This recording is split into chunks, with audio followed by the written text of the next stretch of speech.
The truth is that the International Criminal Court, which has come down with this, with these charges, with these indictments and an arrest warrant, is only as powerful as we make it, those of us in the rest of the community, because obviously the government of Sudan is probably not going to be handing over President Bashir. More than likely, the UN is not going to be going in to take him out, or the United States certainly isn't going to be going in to take him out. So what it requires, and what we're hoping, is that this is, it shines a spotlight again on how dangerous this regime has been to its civilians, and hopefully that's a way to start to push the people who profit from it, like China, into at the very least, making it more difficult for the government to act the way it does. This is the first time that a sitting president has been charged by The Hague. I mean, that in itself is quite significant. But do you believe that Omar al-Bashir will actually be brought to justice? I like to think of things in longer terms than the idea that it will happen immediately. I think that not very many people thought Milosevic or Charles Taylor would be brought to justice. It didn't happen immediately. It takes some time.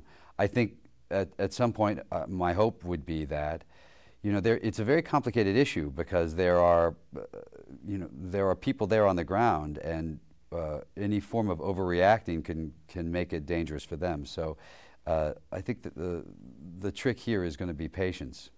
Now, you've recently visited the region. Can you give us your impressions of what's taking place in Darfur? I was in Darfur last a year ago. About 8 days ago, 9 days ago, I was right at the border of Darfur and Chad. And what you found was that the European forces, which are going to be changed over to MINUCAT, but the U4 forces in Chad have had a certain degree of success in being able to protect the refugees who've come over the border, because they've had a chance to be because they've had a much stronger mandate. The problem is over the border, the UN forces, the UN peacekeepers, have been given such a watered-down mandate, because the Security Council has given them such a watered-down mandate, that they're not really able to do much. They don't have helicopters, which they could really use to get there. Their communications are not good. They're still understaffed, and they're not really able to react in time to bring safety. So you find that just across the border is much more dangerous than it is in Chad.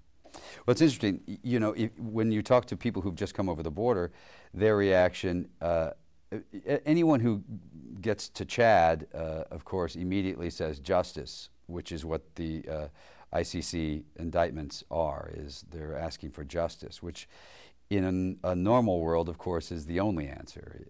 But unfortunately, in the world they live in, it's not always normal. On the issue of intervention, I mean, you recently met with President Obama to discuss Darfur. I mean, what was your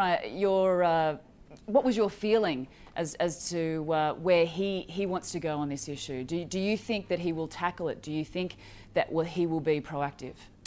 He will be proactive. He and I did a press conference when he was just a senator back in the day on the subject of Darfur. Secretary Clinton, Vice President Biden have all been very vocal on this subject long before they were the administration, when they were simply senators. I met with the president. We talked briefly. I basically got him up to speed on what I saw. I spent a good deal of time with the vice president talking about what their feelings towards policy are and what their next steps are. They've assured me, meaning to assure other people, that one of the first steps is to appoint a full-time diplomatic envoy, not someone who just shows up when violence spikes.